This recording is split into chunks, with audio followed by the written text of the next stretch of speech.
ప్రకటన గ్రంథం 7వ అధ్యాయము 17వ వచనం.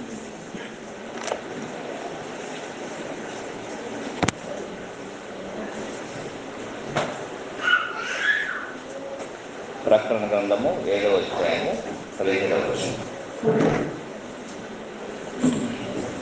ఎలా సింహాసనం మధ్య నుండి ఊరిపిల్ల వారికి కాపరి జీవజలమును భోగకు వారిని నడిపించును.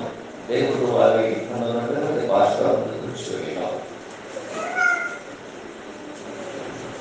ప్రకటన గ్రంథం 21వ అధ్యాయము 4వ వచనం.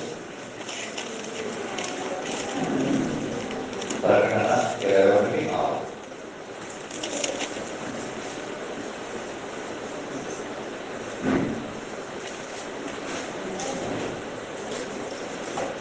ఆయన వారి కన్నులు ప్రతి భాషలో బిందువు తూర్చివేయడం, మరణం ఎక్కడదు, రూపమైన ఏర్పడిన వేదన ఎక్కడదు. మొదటి సంగతులు గ్రహించుకోవడం సింహాసనం నుండి వచ్చిన గోపస్వరం చెప్తే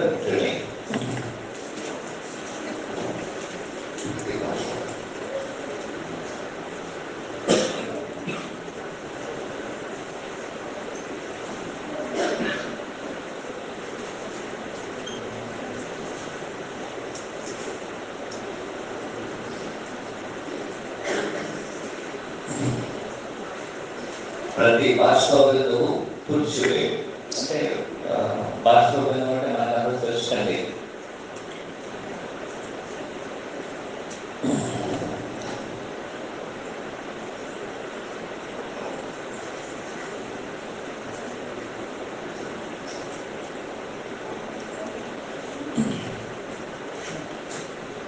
కాబట్టి జీవితం అనేది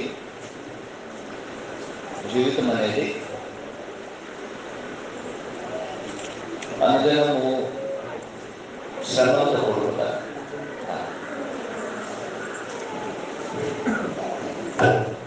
ముందు కదా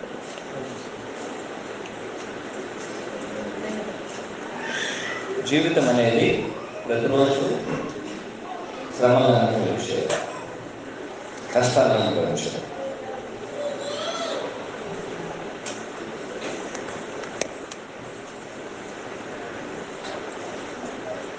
పుట్టినటువంటి ప్రతి ఒక్కరూ వయసు వచ్చినప్పటి నుంచి ప్రతి ఒక్కరూ మనం శ్రమలను అనుభవిస్తాం, కష్టాలను అనుభవిస్తాం. అనేక సందర్భాల్లో మనము దుఃఖాన్ని అనుభవిస్తాం. కారణం ఏదైనా ఉండవచ్చు.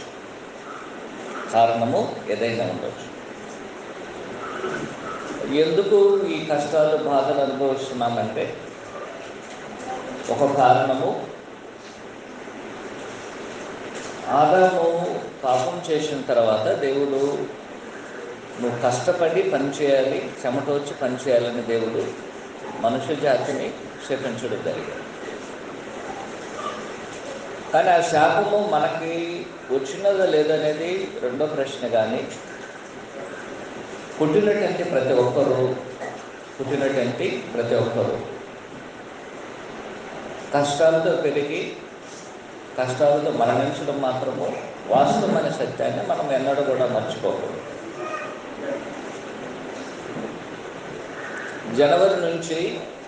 జనవరిలో కష్టాలు వచ్చాయనుకో, జనవరిలో కష్టాలు వచ్చాయి. మనం ఏమనుకుంటామంటే ఫిబ్రవరిలో ముగిసిపోతుంది అనుకుంటాం. ఫిబ్రవరి వచ్చింది, మరలా దానికి సంబంధించిన కష్టాలు వచ్చాయి. మార్చిలో పోతుంది అనుకుంటున్నాం, మరలా మార్చికి సంబంధించిన కష్టాలు వచ్చాయి. జనవరి నుంచి డిసెంబర్ వరకు కష్టాలే మనకి. ఏదో ఒక రకమైన కష్టం, బాధ, కన్నీరు, శ్రమలు.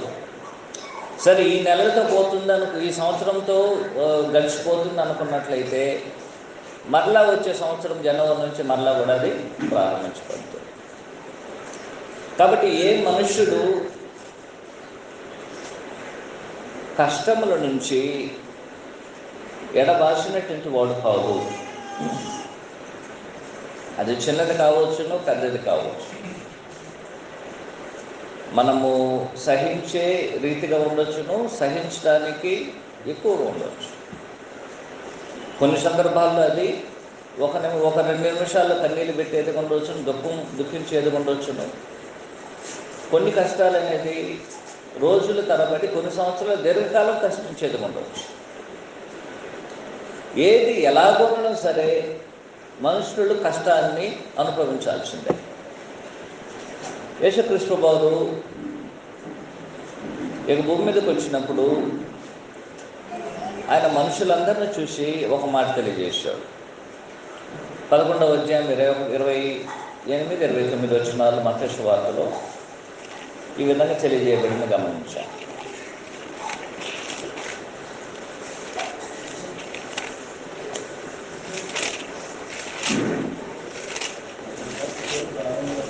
పదకొండవ అధ్యాయం 29వ వచనంలో, ప్రయాసపడి భారం మోసుకున్న సమస్త జనులారా. ఎంతమందిని గురించి చెప్తున్నాడు ఆయన? ఒకరిని గురించి చెప్పలా. 11వ అధ్యాయం 29వ వచనం మత్తయి సువార్తలో, ప్రయాసపడి భారం మోసిన సమస్త జనులారా. కష్టం అనేది ఒకరికి మాత్రం కాదు, ఒకరికి మాత్రం కష్టం కాదు. ప్రయాసపడి భారం మోసుకొని వచ్చే సమస్య జనులు. కాబట్టి మనుషులందరూ ఏదో ఒక భారాన్ని మోస్తున్నారు, ఏదో ఒక రకమైన భారాన్ని మనుషులందరూ మోస్తున్నారు. అది చిన్న భారమా పెద్ద భారం అనేది రెండు, కానీ ప్రతి ఒక్కరు ఏం చేస్తున్నారు?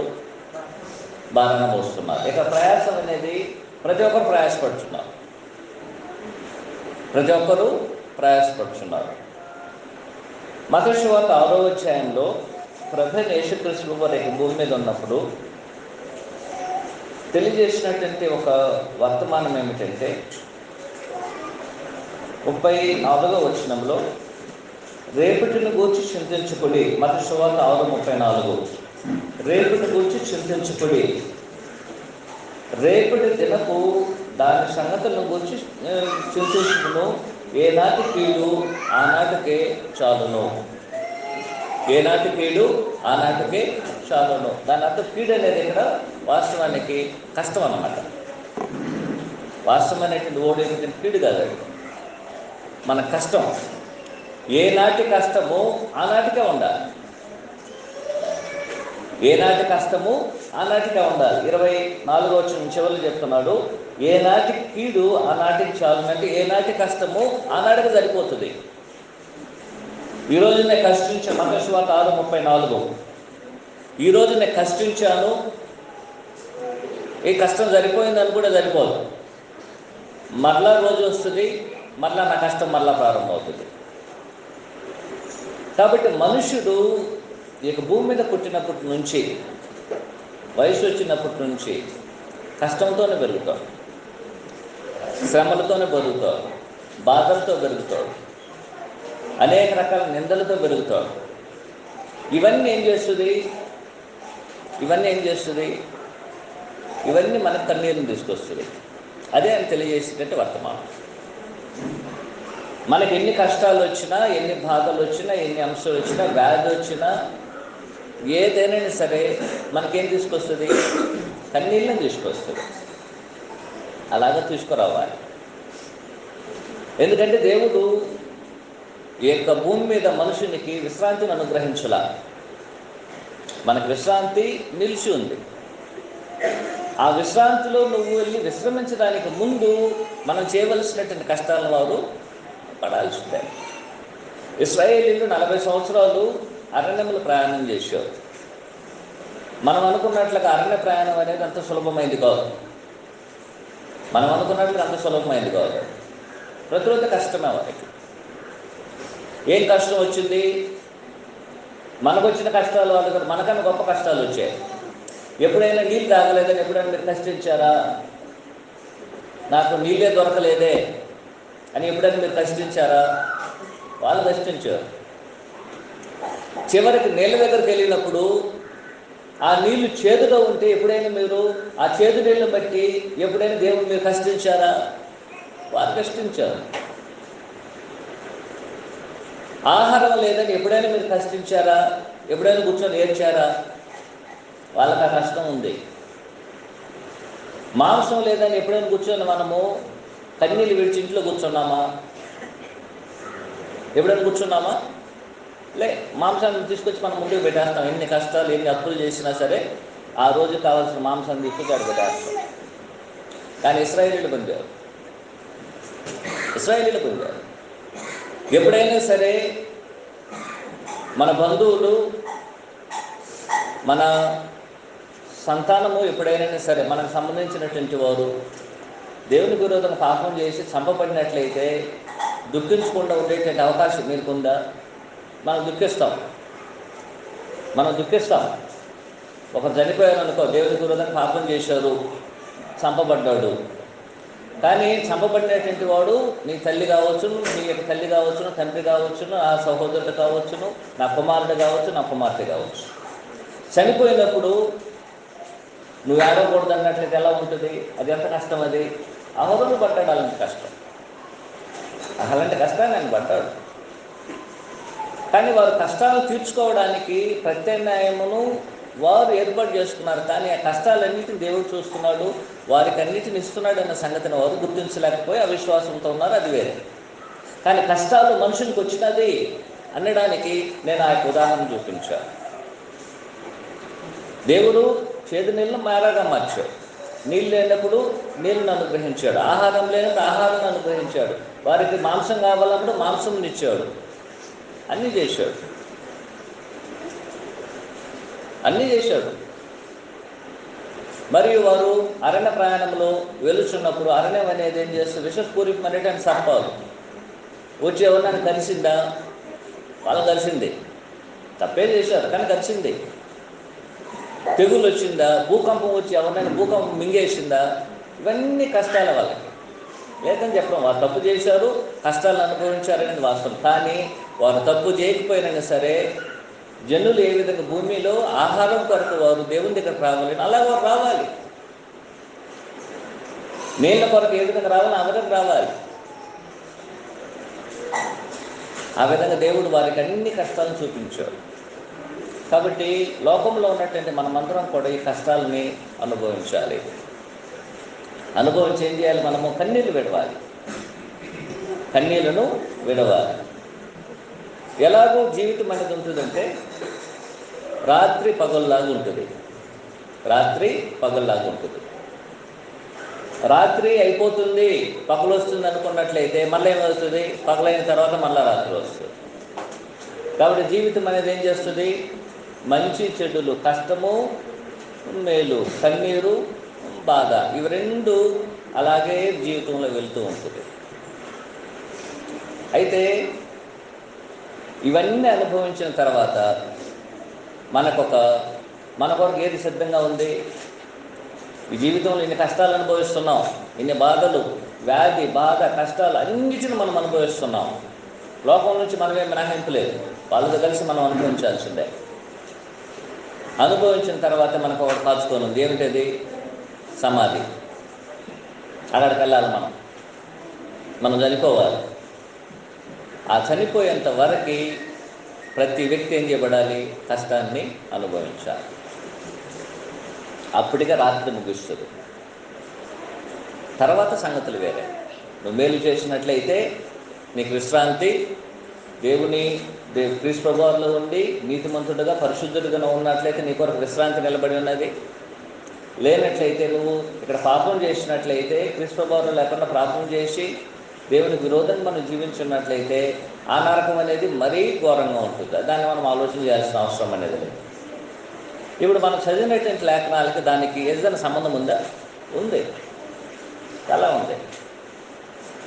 ఏం సంబంధం ఉందంటే, ఈ వచనాన్ని, ఏ వచనము? ప్రతి బాష్ప బిందువు తుడిచివేయబడును అని దాని అర్థం. ప్రతి కన్నీరు అనేది, కన్నీరు కాదు యాక్చువల్లీ, కన్నీటిపు బొట్టు అన్నమాట. ప్రతి కన్నీటిపు బొట్టు అనేది ఏం చేయబడుతుంది? తుడిచివేయబడుతుంది. అదేం తెలియజేస్తున్నాడు ఆయన? ఎప్పుడు తుడిచివేయబడుతుంది? ఇప్పుడు తుడిచివేయబడుతుంది భూమి మీద. అందువల్ల దానికి ఎప్పుడు తుడిచివేయబడుతుంది? ఎప్పుడైతే మనం పరలోకానికి వెళ్తామో అప్పుడు తుడిచివేయబడుతుంది. కరెక్టేనా? అవునా కదా? పరలోకంలో నా కన్నీరు తుడిచివేయబడుతుందంటే అప్పటి వరకు నీవు నేనేం చేయాలి? మొదటి పాయింట్లో కన్నీరుని అనుభవించాలి. అది మొదటి పాయింట్. నా కన్నీరు అనేది పరలోకంలో తుడిచివేయబడుతుందంటే ఆ తుడిచిపోయేంత వరకు నేనేం చేయాలి? కష్టాన్ని, కన్నీరుని ఏం చేయాలి? నేను ఇక్కడ పెట్టాలి. అది మొదటి పాయింట్. కాబట్టి ఇక్కడ దేవుడు ఏం చెప్తున్నాడంటే ప్రతి బాష్పబిందువు నీకు పరలోకంలో తుడిచివేయబడుతుంది అన్నట్లే. దానికి అర్థం ఏమిటంటే ఆయన నీ కన్నీరుని తుడిచేంత వరకు ఇక్కడ ఈ భూమి మీద ఏం చేయాలి? నువ్వు కన్నీరుని పెట్టాలి. కాబట్టి ప్రతి ఒక్కరూ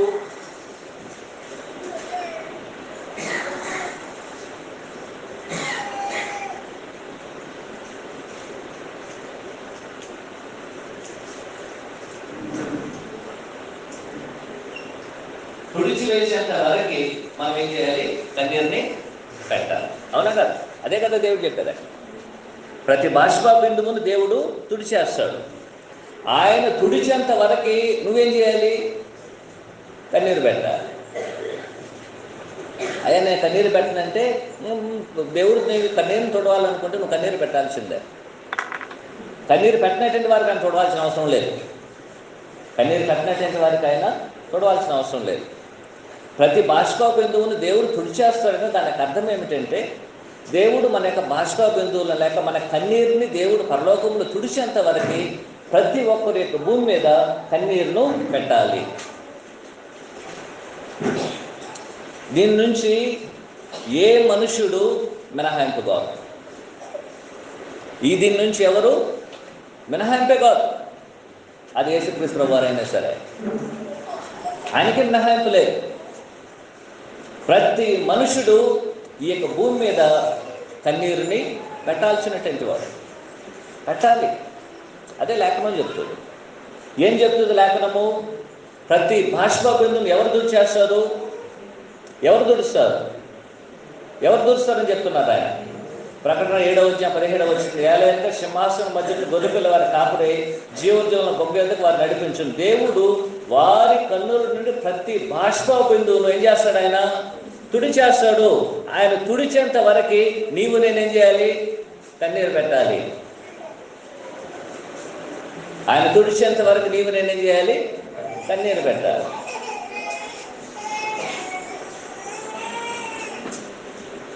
దేవుడు మనకిస్తానన్నా ఆ విశ్రాంతిని నువ్వు పొందేంత వరకు, నీవు నేను పొందేంత వరకు కన్నీళ్ళు ఏం చేయాలి? మనము పెట్టాలన్నా పెట్టాలి. ప్రతి ఒక్కరు పెట్టాలి. హెబ్రీ 4:9 కాబట్టి దేవుని ప్రజలకు విశ్రాంతి ఇంకా నిలిచి ఉన్నది. హెబ్రీ 4:1 ఆయన యొక్క విశ్రాంతిలో ప్రవేశించడం అన్న వాగ్దానం ఇంకా నిలిచి ఉండగా మీలో ఎవడైనా ఒకవేళ వాగ్దానం పొందకుండా తప్పిపోనని భయం కలిగి ఉందమో. మన కొరకు విశ్రాంతి నిలిచి ఉన్నదా? నిలిచి ఉన్నది. ఆ విశ్రాంతిని నువ్వు పొందేంత వరకు నీ కన్నీళ్ళు నువ్వు పొందాలి.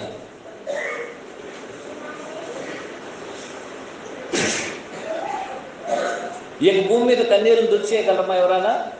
ఎవరి కన్నీరుని ఎవరు తుడవగలం మనము? అది ఎక్కడికి రావాలి? ఈ కన్నీళ్ళు ఎక్కడి వరకు రావాలి? ఇక భూమి మీద మనం పొందేటువంటి కన్నీళ్ళు ఎక్కడి వరకు రావాలి? మనం పరలోకం వెళ్ళేంత వరకు రావాలి. ఇక్కడ నువ్వు పెట్టేటువంటి కన్నీరు ఏం చేయాలి? ఎక్కడి వరకు వెళ్ళాలి? అది పరలోకం వరకు వెళ్ళాలి.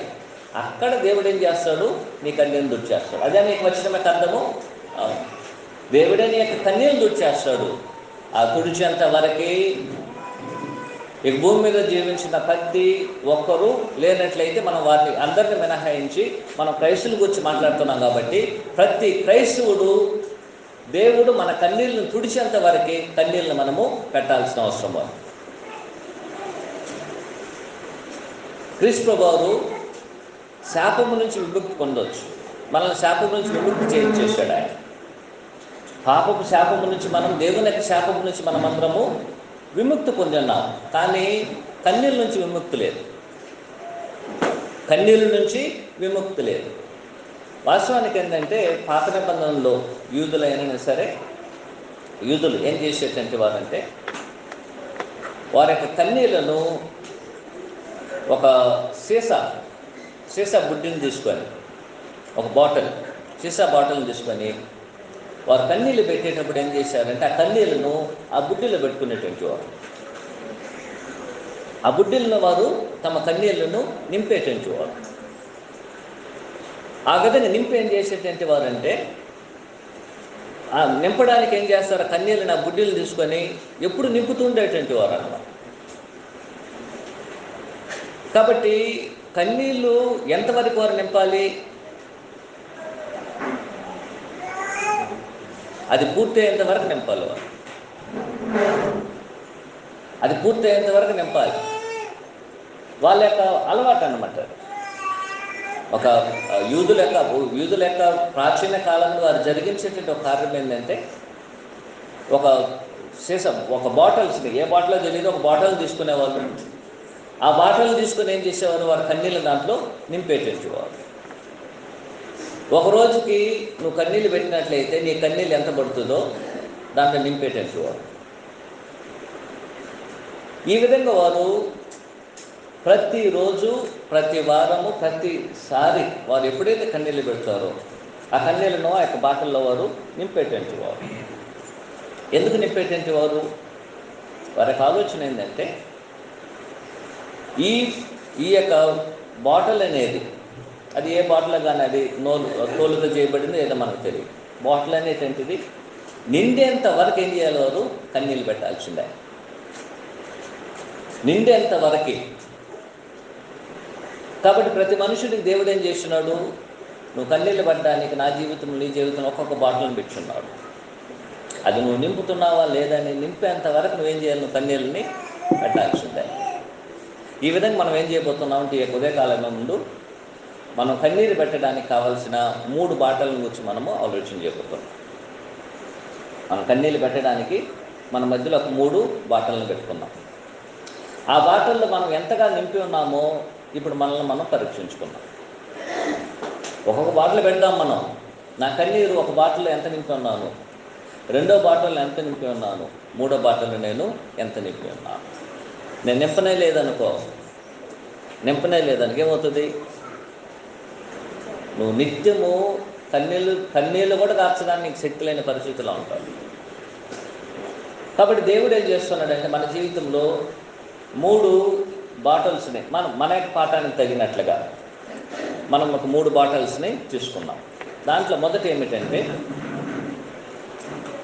మనుషులు స్వాభావికంగా విడిచేటువంటి కన్నీళ్ళు. స్వాభావికమైనటువంటిది అంటే మనుషులందరూ ఇది. దీంట్లో ఎవరికి వచ్చి ఇక్కడ విముక్తి లేదు, లేక ఎవరు కూడా దీన్ని ప్రత్యేకించబడినటువంటి వారు కాదు. ఇది సర్వసాధారణమైన కష్టముల వలన కలిగేటువంటి కన్నీళ్ళు.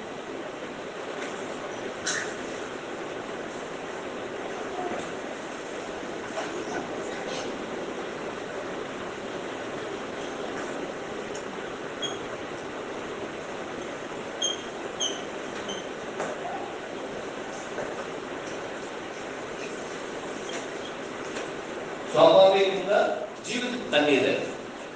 నా యొక్క జీవితంలో మన క్రైస్తవులకు ఉండొచ్చును, క్రైస్తవులకు కాకపోవచ్చు. ప్రతి ఒక్కరూ కన్నీరు పెడతారు. ఇది బాహ్యమైనటువంటి సమస్యలకి, బాహ్యమైన విషయాల కొరకు మనం పెట్టేటువంటి కన్నీరు.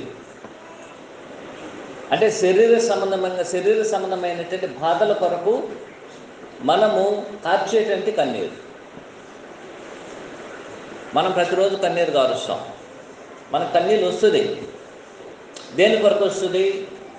నాకు ఒక కష్టం వచ్చిందనుకో, నాకు కష్టం వచ్చేసింది, మనం ఎవరి దగ్గర చెప్పుకున్నా సరే దానికి సొల్యూషన్ లేదు. ఏం చేస్తాం? మనం ఏడుస్తాం. డబ్బులు లేవు, ఎవరు మనకు సహాయం చేయడం లేదు, దాని కొరకు కూడా మనము ఏడుస్తాం. ప్రతిరోజు మనం పని చేయాలి. పని చేస్తే కానీ నాకు భోజనం లేదు, అనారోగ్యం వచ్చేసింది, పని చేయలేని పరిస్థితి. ఇప్పుడు ఏం చేస్తాం? మనం కన్నీరు ఏడుస్తాం. వ్యాధి వచ్చింది, నాకు వ్యాధి వచ్చేసింది, ఈ వ్యాధి నుంచి నేను విముక్తి పొందాలని ప్రతిరోజునే కన్నీరు పట్టవచ్చు. ఎవరు వ్యాధి నిమిత్తం మనం కన్నీరు పెట్టకుండా ఉన్నాము, ఎవరు మనము కావలసినటువంటి సహాయం కొరకు మనం కన్నీరు పెట్టకుండా ఉన్నాము, ఎవరు మనం పొందుతున్నటువంటి ప్రతిరోజు కష్టం కొరకు మనం కన్నీళ్ళు పెట్టుకుంటూ ఉన్నాము, అన్నిటికంటే ముఖ్యంగా మన రక్త సంబంధులు ఎవరినైనా సరే మనం కోల్పోయినట్లయితే మనం ఎంతగానో కన్నీరు పెట్టి ఉంటాం. మన రక్త సంబంధాలు మనం కోల్పోయి ఉన్నట్లయితే ఎంతగానో కన్నీరు పెట్టి ఉంటున్నాం. ఈ బాటల్లో మనం ఎంత నింపి ఉన్నాం? ఈ బాటల్లో మనము ఎంత నింపి ఉన్నాం? ఆలోచన చేయాలి. మనం ఆలోచన చేయాలి. యూదులు ఆ విధంగా 3 కన్నీరు బాటలను పెట్టుకునేటువంటి వారు. దాంట్లో ఒకటేమిటి? బాహ్యమైన శ్రమల నిమిత్తం, స్వాభావికంగా మనుషులు అనుభవించేటువంటి కష్టములకు వారు కార్చేటువంటి కన్నీరుని ఒక బాటలో వారు నింపేటువంటి వారు. మనం నింపడం లేదు, కానీ మనం ఎంత కన్నీరు కార్చున్నామో దేవుడు లెక్కిస్తున్నాడు. మనం ఎంతగా మన శారీరకమైనటువంటి కష్టముల కొరకు మనం కన్నీరు కార్చున్నామో యేసుక్రీస్తు వారికి తెలుసు. లాజరు చనిపోయినప్పుడు యేసుక్రీస్తు వారు ఏం చేశారు? కన్నీరు విడిచారా? యేసు కన్నీళ్ళు విడిచాను. యేసు ప్రభు గారు కన్నీళ్ళు విడిచారు. మనం చనిపోయినటువంటి వారి కొరకు మనం కన్నీళ్ళు విడుస్తాం. కన్నీరు విడుస్తాం లేదా? ఎన్ని సందర్భాలలో ఇశ్రాయేలీలు ఆహారం కొరకు, వారి వ్యాధి బాధల కొరకు కన్నీరు విడిచారు. అనేక సందర్భాల్లో చేశారు. మనం గ్రంథంలో చదివినట్లయితే అనేక మంది కన్నీరు విడిచారు వారి బాహ్యమైనటువంటి కారణాల కొరకు. దాని కొరకు మాత్రం కాదు. మన క్రైస్తవులం కాబట్టి, ప్రత్యేకించి మన క్రైస్తవులం కాబట్టి, మన కలుగుతున్నటువంటి శ్రమలను బట్టి, మనం బాహ్యమైన శ్రమలను బట్టి మనం ఏం చేయాలి? ప్రతిరోజు కన్నీళ్ళు విడవాలి. కన్నీళ్ళు విడవాలి. మనం పౌలు గారు కన్నీరు విడిచారు. ఆయన శిష్యులను కూడా అదేవిధంగా హెచ్చరించారు. 14:22 అపోస్తల కార్యంలో శిష్యుల మనసులను దృఢపరిచి విశ్వాసమును నిలకడగా ఉండవలేని అనేక శ్రమలు అనుభవించి మనం దేవుని యొక్క రాజ్యమును ప్రవేశించవలేనని వారిని హెచ్చరించును. కాబట్టి బాహ్యమైనటువంటి శ్రమలు యేసుక్రీస్తు వారి కొరకు, సువార్త కొరకు, దేవుని కొరకు అనుభవిస్తున్నాం. కానీ ఆ శ్రమలు ఏ విధంగా ఉన్నాయి? బాహ్యమైనటువంటివి. ఈ బాహ్యమైనటువంటి శ్రమల కొరకు మనం ఏం చేయాలి? కన్నీళ్లను విడవాలి. మనం విడుస్తున్నాం, అందరూ విడుస్తున్నారు. ప్రత్యేకించి క్రైస్తవులు కన్నీరుని విడుస్తున్నారు. అనేక సందర్భాలు బాహ్యమైన అంటే కష్టాలు, బాధలు, శ్రమలు, హింసలు ఇవన్నీ ఉన్నాయి ఒకవైపు.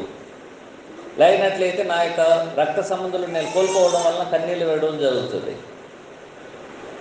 మూడోది వచ్చి దీంట్లోనే కొన్ని సందర్భాల్లో మనల్ని మోసగిస్తారు. ఈ మోసం వల్ల ఎన్నిసార్లు మనం కన్నీరు విడిచున్నాము? మనల్ని మోసగించిన వారు మనం కన్నీరు వేయడమ్మా అనేకసార్లు మనం మోసగించున్నారు. ఎలాగో యేసుక్రీస్తు వారిని ఇస్కరేతు అప్పగించేసాడు. మోసం కదా, గొప్ప మోసం. అహీతోపెలు దావీదు గారిని మోసగించారు. ఇవన్నీ మనకేం చేస్తుంది? డిసప్పాయింట్స్ అనేవండి. ఇవన్నీ కూడా మనకేం చేస్తుందంటే కన్నీళ్లను ఇవ్వడం అనేది జరుగుతున్నాయి. కీర్తనలు 56:8.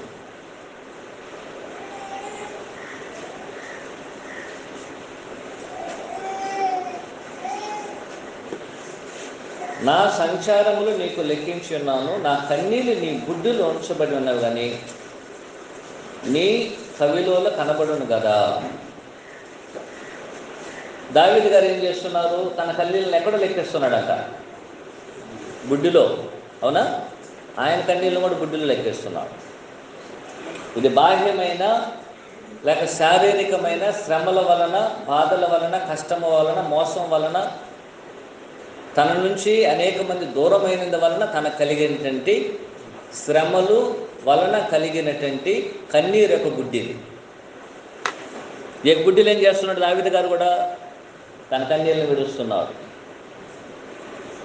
కాబట్టి ఒకటో గుడ్డి ఏదది? బాహ్యమైన శ్రమల వలన మనం చేసేటువంటి గుడ్డి అన్నమాట. 2, మన పాపమును బట్టి మనం విడిచేటువంటి కన్నీళ్ళు.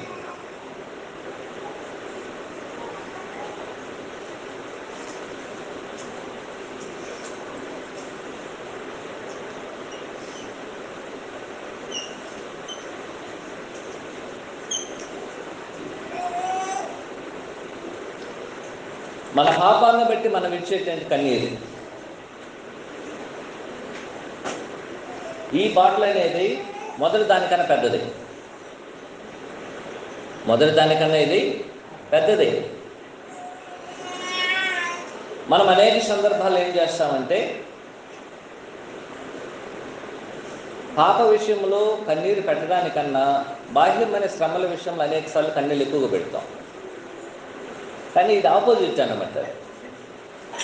పాప విషయం మనం చేసినటువంటి పాప విషయంలో మన యొక్క కన్నీరు అనేది బాహ్యమైన బాహ్య శరీర సంబంధమైనటువంటి కష్టముల వల్ల కలిగినది కన్నా ఎక్కువగా ఉండాలి.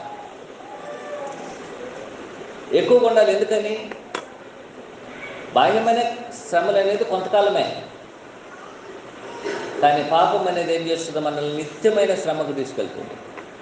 కాబట్టి పాప విషయమైనటువంటి కన్నీళ్ళు అనేది మనం ఎక్కువగా పెట్టాలి. వాస్తవానికి పాపం అనేది ఏమిటంటే మదర్ ఆఫ్ టీయర్స్ అన్నమాట. పాపం యొక్క కన్నీళ్ళు అనేది అన్నిటికీ తల్లి లాంటిది. అంటే ఎక్కువ కన్నీరు కారుస్తుంది.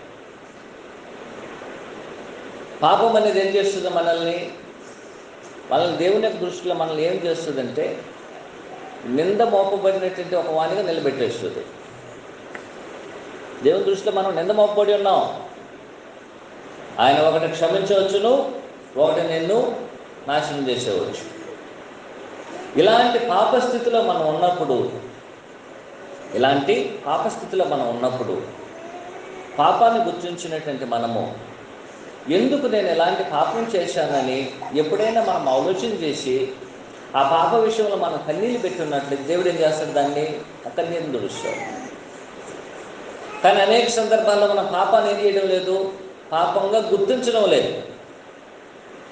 పాపం చేసి మనము అది పాపం కాదులే అనుకొని వాత వేయబడ్డ మనసాక్షి కలిగిన వారమై జీవితాన్ని మనము జీవిస్తున్నాం. కానీ దావీదు గారు అలా కాదు. కీర్తనలు 6వ అధ్యాయము 6వ వచనం.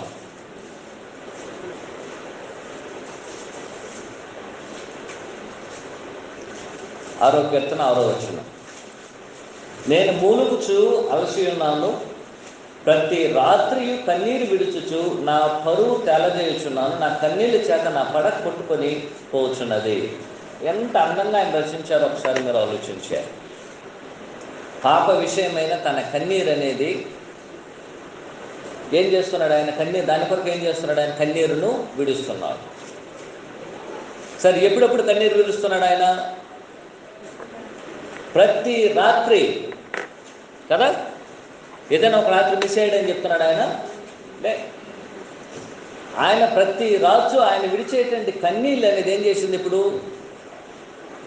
ఆయన ఒక రూమ్లో పండుకున్నాడు అనుకో, ఆ రూమ్లో పండుకొని ఆయన ప్రతిరోజు విడిచే తన కన్నీళ్ళు అనేది ఆయన పండుకున్నటువంటి పరుపు, ఆ పరుపుని ఏం చేసింది? ఇప్పుడు తేల చేసింది అంటారు. అంటే ఆయన కన్నీళ్ళు అనేది నీళ్ళ వలె ప్రవాహం వల్ల ఏర్పడి ఆయన ఏం చేసింది? ఇప్పుడు తేలింపజేశాడు. ఎంతగా కన్నీరు విడిచుంటాడు మహానుభావుడు పాపం. ఆయన పాపాలను మనం ఆలోచన చేసినట్లయితే బత్షెబ విషయంలోను, ఉరియా విషయంలోను చాలా గొప్ప పాపం చేసేసాడు.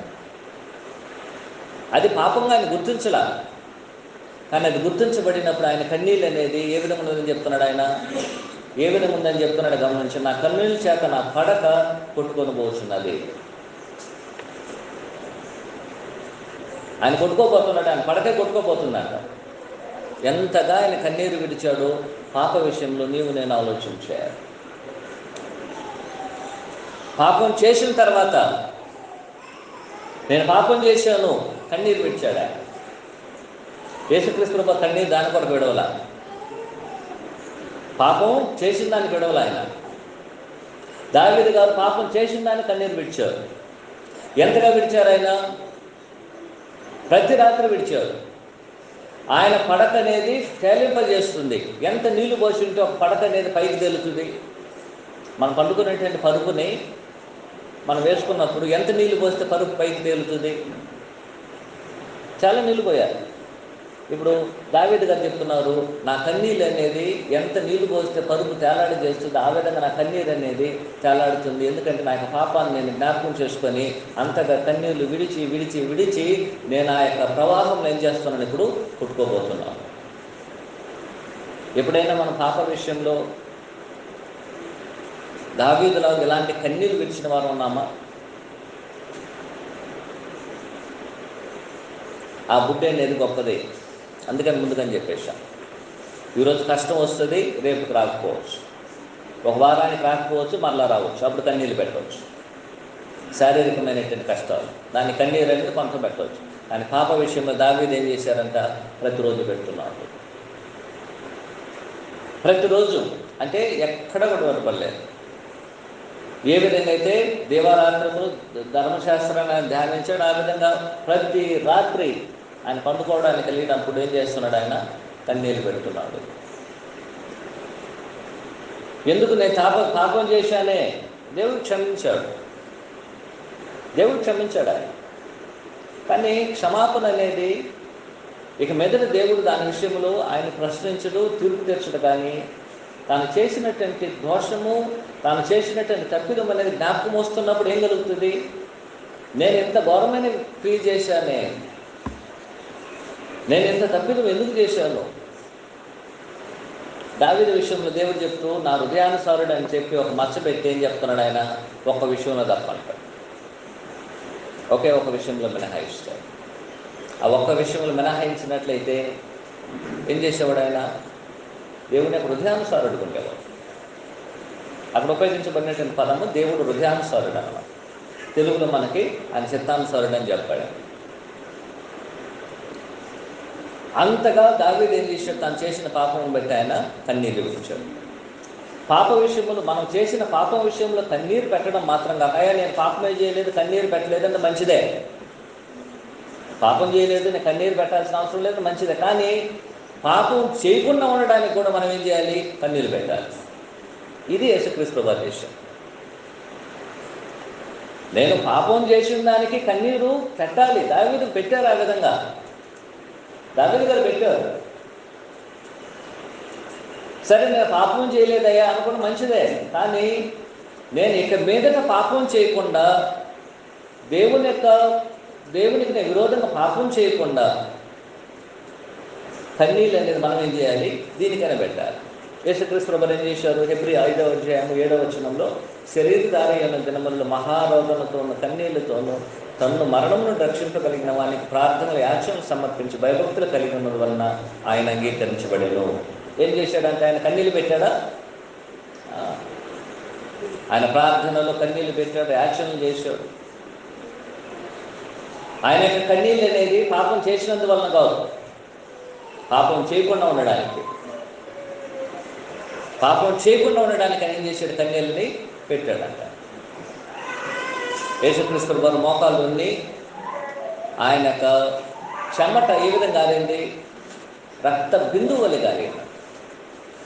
అంతగా ఆయన ఏం చేశాడు, కన్నీళ్ళు పెట్టాడు. ఆయన రాత్రంతే ఆయన ప్రార్థన చేయడానికి వెళ్ళారు, కన్నీళ్ళు పెట్టాడు, దేవుని కొరకు ప్రార్థన చేశాడు. తండ్రి యొక్క భూమి మీద ఉన్నాను, నాకు కలిగినటువంటి శోధనలో నేను పాపం చేయడానికి అవకాశం ఉంది, అయినా సరే నన్ను పాపం చేసి నేను మరణం పొందకుండా ఏం చేయబోయి నన్ను రక్షించు. ఈ మరణం అనేది ఆత్మసంబంధం మరణం, భూసంబంధమైన మరణం కాదు.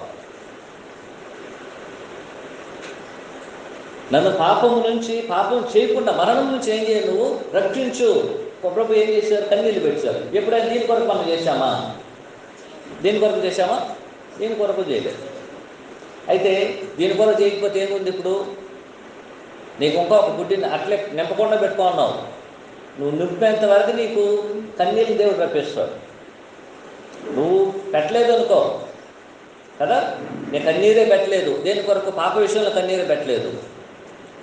రెండోది, పాపం చేయకుండా ఉండడానికి నేను కన్నీరు పెట్టలేదు అనుకో, ఆ బుడ్డి ఇంకా నువ్వు నింపలేదు. నువ్వు నింపేంత వరకు దేవుడు ఏం చేస్తాడు, నీ కొరకు వెయిట్ చేస్తాడు, అప్పుడే చూస్తాడు. నువ్వు కన్నీరు పెట్టాలి, అప్పుడుగా నేను తోడోడు. కన్నీరు లేని వారికి ఎలా తుడుస్తాము? ప్రతి బాష్పబంధువుని దేవుడు తుడిచేస్తాడు అన్నట్లయితే ఆ బాష్ప బిందువులు నాలో ఉంటేనేగా తుడవడానికి. నా యొక్క బుడ్డైన ఇంకా ఏం చేయాలి? నేను నింపాలి, ప్రతిరోజు నింపాలి. నేను చనిపోవడానికి ముందుగా ఆ బుడ్డిని ఏం చేయాలి? నేను నింపాలి. అప్పుడే దేవుడు నా యొక్క బుడ్డిని, నా కన్నీరుని ఆయన తుడుస్తాడు. మూడో రకమైన కన్నీళ్ళు ఏమిటంటే మారు మనసు నిమిత్తమైనటువంటి కన్నీళ్ళు.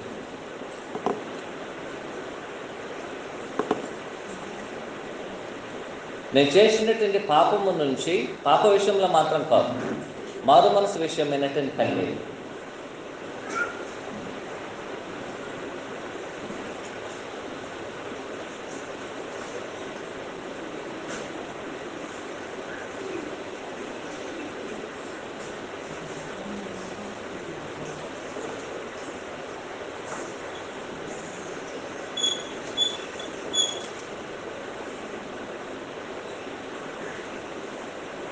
ఈ కన్నీళ్ళు అనేది జీవితకాలం ఉండేది. ఇది జీవితకాలం. మారు మనసు అనేది ఒక రోజులో జరిగేటువంటి కార్యక్రమం కాదు, జీవితకాలం ఉండాల్సినటువంటిది. మారు మనసు అనేది జీవితకాలం మనం పొందాలి. మనం చేసేటువంటి చిన్న చిన్న తప్పిదములు, పాపములు, పొరపాటు అన్నిటి నుంచి ఏం చేయాలి? మనము మనసును మార్చుకోవాలి. ఒకసారి లూకా 7:38 ఒక స్త్రీ, పాపం చేసినటువంటి స్త్రీ, తాను పాపం చేసి ఆ పాపం నుంచి తాను మారు మనసు పొందానని యేసుక్రీస్తు వారి దగ్గరికి వచ్చి ఆ మారు మనసును ఎలాగ ఆయన వెళ్ళబుస్తున్నది ఒకసారి మీరు గమనించాలి. లూకా 7:38 వెనకట ఆయన పాదముల యొక్క నిలవబడి ఏడ్చుచు కన్నీళ్లతో ఆయన పాదములు కడిగి తన తల వెంట్రుకలు తుడిచి ఆయన పాదములను ముద్దు పెట్టుకొని అతను వాటిని పూసెను. మారు మనసు విషయమైనటువంటి కన్నీళ్ళు. ఈ కన్నీళ్ళు అనేది ఏ విధంగా ఉందంట? ఎప్పుడైనా సరే యూదులు ఏం చేసేవాళ్ళు? ఎవరైనా మన ఇంటికి వస్తే, ఎవరైనా సరే మనకి ఇంటికి వచ్చి, ఇప్పుడు కాదు యూదులు చెప్పేదాన్ని, ఎవరైనా సరే యూదులు వచ్చి ఇంటికి వెళ్ళారనుకో, యూదులు ఇంటికి వెళ్ళారు, వెళ్ళడానికి ముందుగా ఏం చేస్తారంటే, ఒకటి వారికి బయట తొట్టి ఉంటుంది, ఆ తొట్టిలో వాళ్ళ కాళ్ళు పట్టుకోవాలి. లేనట్లయితే వారు తొట్టి లేనట్లయితే ఏం చేస్తారంటే నీళ్ళని వాళ్ళకి ఇచ్చి వారి కాళ్ళను కడుక్కుంటారన్నమాట. కారణం ఏమిటంటే ఈనాడు ఉన్నటువంటి పరిస్థితులు ఆనాడు లేదు. ఈనాడు మనకు రోడ్డు వసతులు ఉన్నాయి కాబట్టి మనం రోడ్డు మీద నడిస్తే అంత దుమ్ము ధూళి పడడానికి అవకాశం లేదు. కానీ మనం మాట్లాడేటువంటిది 2000 సంవత్సరాల క్రితం. అప్పుడు ఏంటి, రోడ్లు అనేది ఇలాంటివి నిర్మించబడలేదు. వారు ఏం చేస్తారంటే కాలినడకని నడుస్తారు, అంటే వారు మట్టిలోని నడుస్తారు, లేక అక్కడ ఉన్నటువంటి దుమ్ము ఆ పరిసర ప్రాంతాలు నడుస్తారు. రెండోది, మనకు ఉన్నటువంటి చెప్పులు కూడా వారికి లేవు. వారికి చెప్పులు అనేది పాదానికి కిందకి మాత్రం తగిలేటువంటిది. కొంతమంది ఆ చెప్పులు వేసుకోవచ్చును, లేకుండా ఒట్టి బ్యాక్ ఫుట్ అనే వారు నడుచుకుంటూ వచ్చేస్తారు. ఆ నడుచుకుంటూ వచ్చేటప్పుడు వారు అపవిత్రమైన జంతువుల కలేబారములు, ఏదో ఒక రకమైనటువంటి భూస్వామ్యమైనటువంటి కలేబారములను, లేకపోతే అసమైన కార్యం తొక్కుకుంటూ కూడా వచ్చేస్తారు వాళ్ళు. అదంతా వాళ్ళకి తెలియదు కాబట్టి వాళ్ళు వచ్చేస్తారు. అలా ఎవరింటికైనా వచ్చినట్లయితే వారి యొక్క దుమ్ము అనేది పాదముల దగ్గర నుంచి మోకాళ్ళ వరకు అనుకో ఉంటుంది అన్నమాట. అంత మట్టి ఉంటుంది వారి కాళ్ళల్లో, వారి కాళ్ళ వరకు. ఇప్పుడు ఏం చేయాలి? వారు ఇంటికి వచ్చిన వెంటనే వారి కాళ్ళను మోకాళ్ళ నుంచి పాదముల ధరకు ఏం చేయాలి? నీట్గా వారు కడుక్కోవాలి. ఇప్పుడు ఈ స్త్రీని గమనించాలి. ఈ స్త్రీ తన కన్నీరు చేత యేసుక్రీస్తు ప్రభువు యొక్క పాదములను కడిగిందంట. అది చెప్తున్నాడు, గమనించండి. 7:38 వెనక తట్టు ఆయన పాదములకు నిలబడి ఏడ్చుచు కన్నీళ్లతో ఆయన పాదములను తుడిచి. ఎంతగా కన్నీరు పెట్టి ఉండాలి? ఎంతగా మారు మనసు నిమిత్తం కన్నీరు పెట్టిందో ఆలోచించేయండి. యేసుక్రీస్తు ప్రభువు యొక్క పాదాలను కడిగడానికి కావలసినంత నీళ్లు ఎక్కడి నుంచి వచ్చింది? ఆమె కళ్ళ నుంచి వచ్చింది.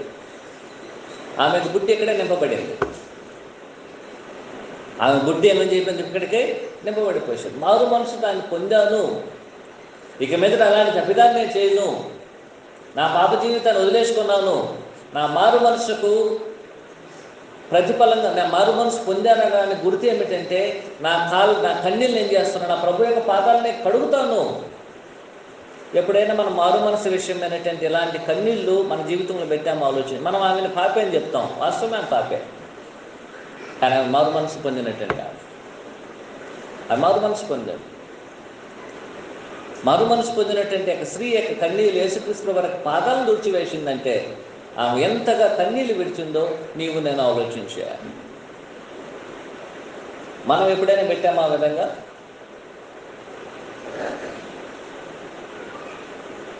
ఎప్పుడైనా పెట్టామా?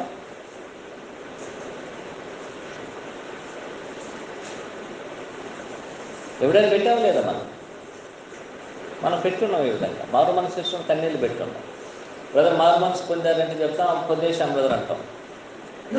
మారు మనసు పొందారా, కానీ ఎప్పుడు ఇలాగ నేను మారు మనసు పొందిన అనడానికి సూచనగా కన్నీళ్ళు మనము ఎంతగా విడిచినట్లుగా మనము ఆలోచించాలి. మనం కన్నీళ్ళు పెట్టినా సరే ఏం చేస్తాము? మన కన్నీళ్ళు అనేది ఏం చేస్తుందంటే, మన కన్నీళ్ళు పెట్టినట్లయితే మన కన్నీళ్ళు అనేది ఎంతగా రాదు. అది దానికి ఉద్దేశం అదే, ఎంతగా మనం పెట్టాం. ఆమె మారు మనసు తగ్గినటువంటి గుడ్డి అనేది ఏం చేయబడింది? నింపబడింది. ఇంకా నింపబడాలేమో నాకు తెలియదు. అప్పటికి యేసుక్రీస్తు వారి విషయంలో కన్నీళ్ళు విడిచి యేసుక్రీస్తు పాదాలను తుడిచిండాలి. 2 కొరింథీ 2:4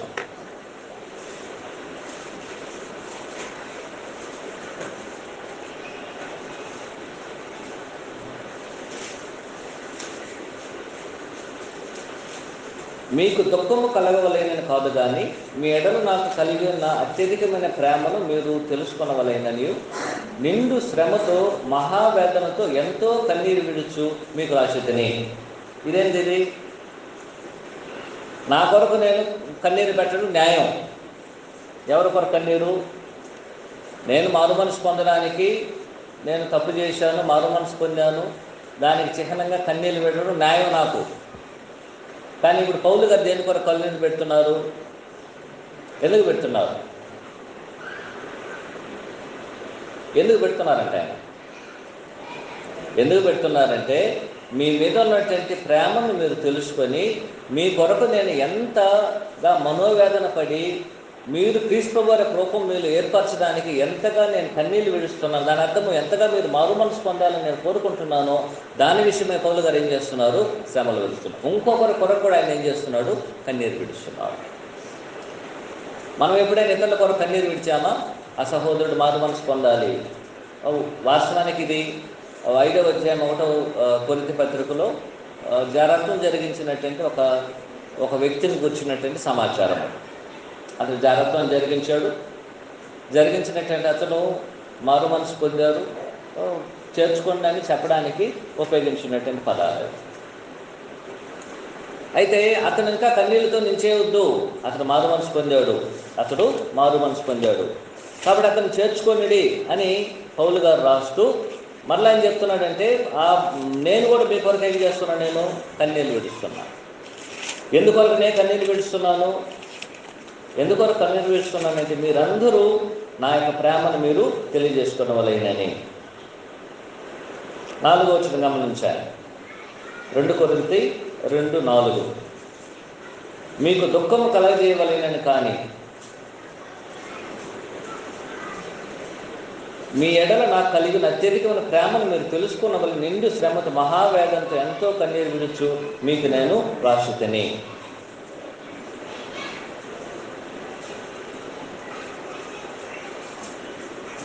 ఐదు వచనాల్లో ఎవడైనా దుఃఖం కలగజేసినట్లు నాకు మాత్రమే కాదు కొంతమంది మట్టికి మీకును దుఃఖం కలగజేసినాడు. మేము విశేషమైన భారం వారిని మాకు మాకు చేర్చుకున్నాం. అట్టి వారిని మీకు ఎక్కువ కలిగిన శిక్ష చాలు కాబట్టి వారిని చేర్చుకున్నది. కాబట్టి ఇలాంటి తప్పిదములను చేస్తున్నటువంటి వీరి విషయంలో పౌలు గారు ఏం చేస్తున్నారు? మీరు మారు మనసు పొందండి, మీరు మార్చుకోండి. ఎలాగ మార్చుకోండి?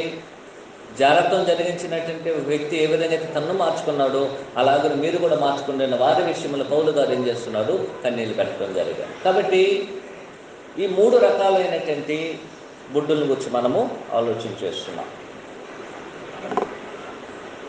ఈ 3 రకాలైన కన్నీళ్ళు ప్రతి వ్యక్తి ఏం చేయాలి? యజ్ఞం మీద పెట్టాలి.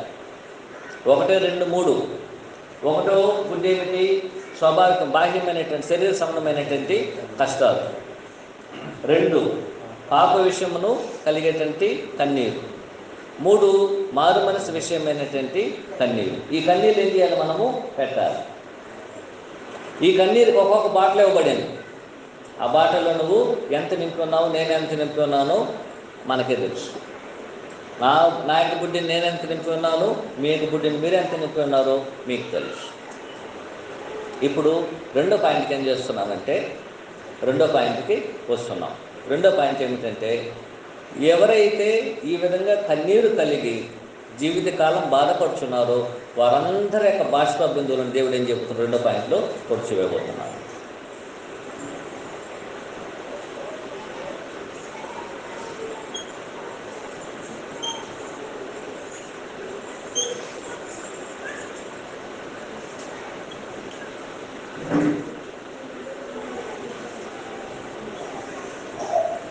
అదే మనం చదివినట్టు పాఠము.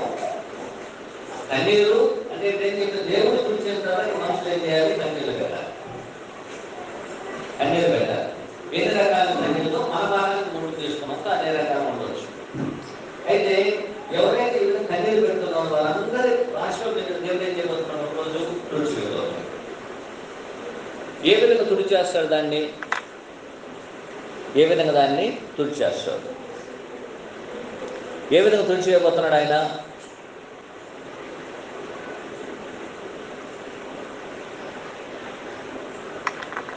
అనేక రకాలు తుడిచేస్తాడు. ఒకటి, బాహ్యమైన కన్నీరన్నీ తుడిచివేయబడుతుంది. ఏది ఇక్కడ చెప్పలేదు, బాహ్యమైన కన్నీరు.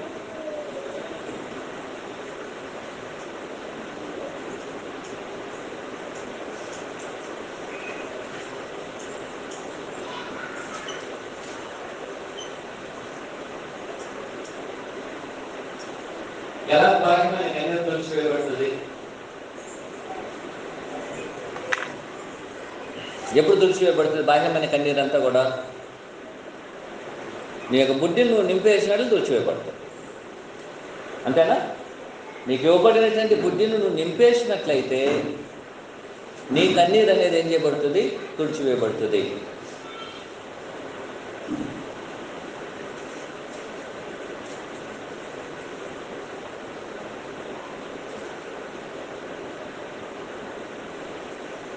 ఎప్పుడు జరుగుతుంది అది? ఎప్పుడైతే మనం దేహాన్ని విడిచిపెడతామో అప్పటికి బాహ్యమైన కన్నీరు అంతా కూడా తీసివేయబడుతుంది. ఇక మీద నీకు బాహ్యమైన కన్నీరు లేదు. ఎప్పుడైతే మనం ప్రభువునందు నిద్రిస్తామో, ఇంకొక మాటలో, ఎప్పుడైతే మనం ప్రభువునందు నిద్రిస్తామో, ప్రభువునందు నిద్రించిన వారికి కాదు ఇది, ప్రభువునందు నిద్రించినటువంటి వారికే. ఎప్పుడైతే మన దేహాన్ని మనం విడిచిపెడతామో, దేహాన్ని విడిచి ప్రభువునందు మనం నిద్రిస్తామో, అప్పుడు దేవుడు ఏం చేస్తున్నాడు, బాహ్యమైన బాష్ప బిందువులన్నిటిని దేవుడు తుడిచేస్తున్నాడు. అవునా కదా? నువ్వు దుఃఖించడానికి, నువ్వు శ్రమ పొందడానికి, వ్యాధిని కలిగి ఉండడానికి అక్కడ నీకు శరీరం లేదు. చనిపోయిన తర్వాత నీకు శరీరం అనేది లేదు. ఎందుకంటే నీ శరీరం మట్టికి మట్టి అయిపోయావు. నువ్వు ప్రభువుని నిద్రించావు కాబట్టి బాహ్యమైనటువంటి ప్రతి బిందువు కూడా ఏం చేయబడుతుంది, ఇక మీద నీకు ఉండదు. ఆ రూపంలో దేవుడు ఏం చేస్తున్నాడు, మనకి బాహ్య బిందువుని తుడి చేయడం అనేది జరుగుతుంది. అయితే మనకి ఇవ్వబడినటువంటి శీర్షాలను మొదట నువ్వు ముగించుకోవాలి. మనకి ఇవ్వబడినటువంటి బుడ్డి ఉన్నది. దావీదు ఒక బుడ్డిని చెప్తున్నా, నా కన్నీరు నా బుడ్డిలో నింపుతున్నాను, ఇంకా నిండ్లా. నా యొక్క బుడ్డి బాహ్యమైన శ్రమలు వాటన్నిటిని ముగించాలి. నా యొక్క బుడ్డి పాప విషయమైనటువంటి కన్నీరు బుడ్డి. నా యొక్క శేష ఏమిటి, నా యొక్క బాటలు ఏమిటి, మౌరు మనసు అయినటువంటి కన్నీరు. దీంట్లో నింపాలి నేను. కానీ ఈనాడు అనేక మంది క్రైస్తవులు ఏం చేస్తున్నారు, వేరే రకంగా ఆలోచన చేస్తున్నారు. బాహ్యమైన శ్రమల నుంచి, బాహ్యమైనటువంటి కన్నీరు నుంచి మనం తుడిచిపెట్టగలనంటే అది ఎలాగ చేస్తాడు దేవుడు? మొదటగా మన దేహాన్ని మనం ఎప్పుడైతే విడిచిపెట్టి ప్రభువులో నిద్రిస్తామో అప్పుడే జరుగుతుంది. అది ప్రభువులో నిద్రించినటువంటి వారికి కాదు, అది ప్రభువులో నిద్రించినటువంటి వారికి మాత్రమే. నువ్వు ప్రభువులో నిద్రించలేదంటే ఇక్కడ సరిపోదు, నీకు నెక్స్ట్ ఇంకా ఉంది అనబట్టింది. అది నిత్యమైంది. నువ్వు ప్రభువులో నిద్రించినటువంటి వారికి దేవుడు వాళ్ళకి మాత్రం దుర్చేస్తాన్ని వాగ్దానం చేశాడు, అందరికి కాదు. అందరికి చేశాడు ఆయన. లే మరలా ఏం చేస్తావు నువ్వు? నువ్వు మహిమ కలిగిన శరీరం పొందినా సరే, తీర్పు రకమైన శరీరం పొందినైనా సరే, నువ్వు ఏ రకమైనటువంటి శరీరాన్ని తర్వాత నువ్వు పునరుత్థానం పొందినైనా సరే, నువ్వేం చేయబడతావు? నువ్వు యుగయుగములు దేవునికి విశ్రాంతిలో ఉండడమా, లేక యుగయుగములు నువ్వు శ్రమలు అనుభవించడమో, నువ్వు ప్రభువులు మరణించే దాన్ని బట్టి లేక బయట మరణించే దాన్ని బట్టి ఆధారపడి ఉంటుంది. నేను బాహ్యంగా ఈ భూమి మీద బతికినంత కాలము కన్నీరు విడిచాను, ప్రభువులో జీవించాను, ప్రభువు కొరకు జీవించాను. ఇప్పుడు ప్రభువులో నిద్రిస్తున్నాను. ఇప్పుడు నాకేం చేస్తున్నాడు దేవుడు? ఆ బాహ్యమైనటువంటి కష్టాలన్నిటినీ తుడిచివేస్తాడు. అయితే మన కష్టాలు ఉండవా? ఉంటుంది. దాని గురించి మళ్ళీ మాట్లాడతాం. చనిపోయిన తర్వాత కూడా మనకి కొన్ని రకాలైన దుఃఖాలు ఉంటుంది, అది వేరే. కానీ బాహ్యమైన శ్రమలకు అది సంబంధం లేదు. కాబట్టి ఈనాడు గమనించాలి, ప్రతి ఒక్కరూ తమ యొక్క శరీరాన్ని విడిచిపెట్టినట్లయితే, ఇప్పుడు మనకి శరీరానికి సంబంధించినటువంటి వ్యాధి ఉన్నది సరే, సమస్య ఉందా మనకి? లేదు, అది పోయింది. అది మన యొక్క బాహ్యమైన బాష్పముల దేవుడు మొదటగా ఆ విధంగా దాన్ని తుడిచేస్తాడు. రెండోది, మనలో ఉన్నటువంటి దుఃఖము, మనలో ఉన్నటువంటి పాపము, అంతే కదా. మనం కన్నీరు దేని కొరకు పెట్టాము? నాలో ఉన్నటువంటి పాపము పెట్టి కన్నీరు పెట్టారు, కరెక్టా? పాపాలు పెట్టి కన్నీరు పెట్టారు. ఇప్పుడు దేవుడు ఏం చేస్తున్నాడంటే, ఈ కన్నీరుని ఎలాగో తుడిచేస్తాడంటే, నన్ను క్రీస్తు వల్ల ఆయన పరిశుద్ధుడిగా చేసి ఏం చేస్తుంది? ఈ కన్నీరుని ఆయన తుడిచివేస్తాడు. మనం దేవుని ప్రభువులో నిద్రిస్తున్నాం. దేవుని చూడాలనుకున్నట్లయితే పరిశుద్ధత లేకుండా దేవుణ్ణి మనం ఏం చేయలేము? చూడలేము. పరిశుద్ధత లేకుండా ఎవరైనా చూడగలమా? చూడలేము, దొరకదు. మనం దేవుని కుమారులమైతే మీ యొక్క హృదయాలు మీరేం చేయాలి? శుద్ధీకరించుకోండి. పాప విషయంలో దేవుడు ఏం చేస్తున్నాడు? ప్రతిదినం మనల్ని దేవుని యొక్క వాక్యం చేత విశ్వాసం ద్వారా మన యొక్క హృదయంలో ఆయన పరిశుద్ధపరుస్తూనే ఉన్నాడు. 15వ అధ్యాయం 9వ వచనము అపోస్తల కార్యంలో, దేవుడు విశ్వాసం బట్టి వారి హృదయములను పవిత్రపరచును. మన హృదయంలో ఏం చేస్తున్నాడు దేవుడు? ప్రతిరోజు మన యొక్క హృదయాన్ని పాపం నుంచి మనం పవిత్రపరుస్తూ ఉన్నారు.